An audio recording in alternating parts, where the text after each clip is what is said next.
I'm saying my progress, such as it is, as AI, so called because, well, for obvious reasons. This guy's just sitting there going, duh. Anyway, let's make him evil. That's the whole intention here. I've got a few anchor points selected with my wide arrow tool, so I can see the control handles now. So each and every one of these lines between the mesh points can bend, as you see them doing right now. And I'm going to go ahead and drag this control handle down a little bit. I might drag that anchor point up a little more, like so. And I don't want to go too far with the change because I'm going to get some big stretching if I do. But this might work out pretty well. I'll drag this control handle down, drag this one down as well. This guy needs to come down just a little bit, it seems to be. And these guys need to move as well. So you can make any kinds of modifications that seem near and dear to your heart. And once you're done, which I might kind of be done anyway. I'm going to drag these guys up a little bit. And as I'm dragging the points up, I'm trying to make sure that the mesh is absolutely straight up and down by pressing the Shift key as I drag my anchor points around. You can also nudge a selected anchor point if you want to from the keyboard by pressing the up and down arrow keys.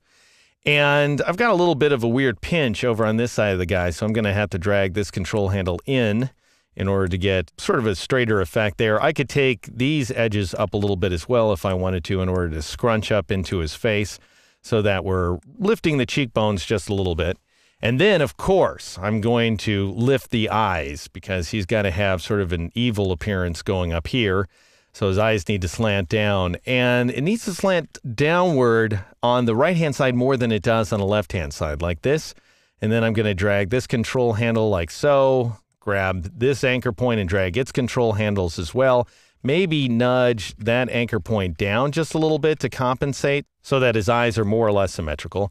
They don't need to be absolutely symmetrical, of course, but a little bit of symmetry might make him look, either more or less deranged, whatever kind of effect we're going for here. And I'll go ahead and lift that point as well. Lift this guy, drag this down a little bit, and so forth, until you get something resembling this scary expression right here. And you know what?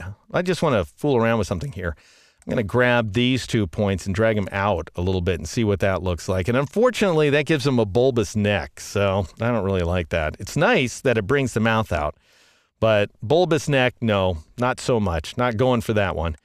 Anyway, let's see if we can drag that bulbosity in a little bit by dragging on this control handle. That seems to work pretty nicely. Obviously, I could spend the rest of my life on this project. I should probably cut it off at some point. Let's say this is good enough.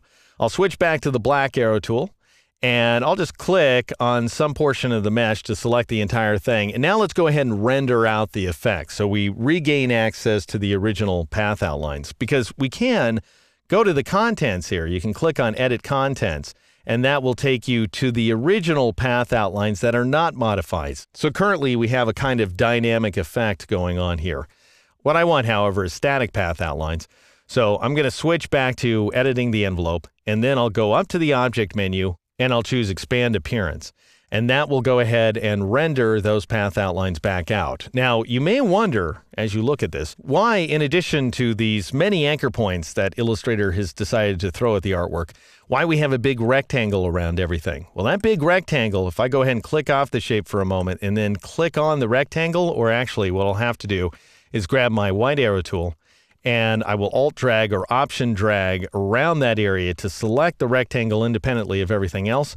And if I drag it to a new location, you can see that that's the drop shadow. So Illustrator had to render the drop shadow to an independent shape that is now a bunch of pixels. Notice that. So we have this embedded image inside of our illustration. So anyway, you need to leave that there is my point. Or another thing we could do if we wanted to link to the graphic, because now it's the static image that's not going to update, we could delete it. I could go ahead and press the backspace key in order to get rid of that old drop shadow. Then grab my black arrow tool. This is probably the better way to work. Click on the mask in order to select the whole darn thing, and then go up to the Effect menu, choose Stylize, and choose Drop Shadow, or press Ctrl-Alt-E, Command-Option-E if you loaded D keys. And then you should see the exact same values you applied before just to confirm that everything's working the way you expect. Turn on the Preview checkbox, click OK, and now we've restored the drop shadow as a dynamic effect. In the next exercise, I'm going to show you how to take what we've done and use it to replace the existing symbol definition.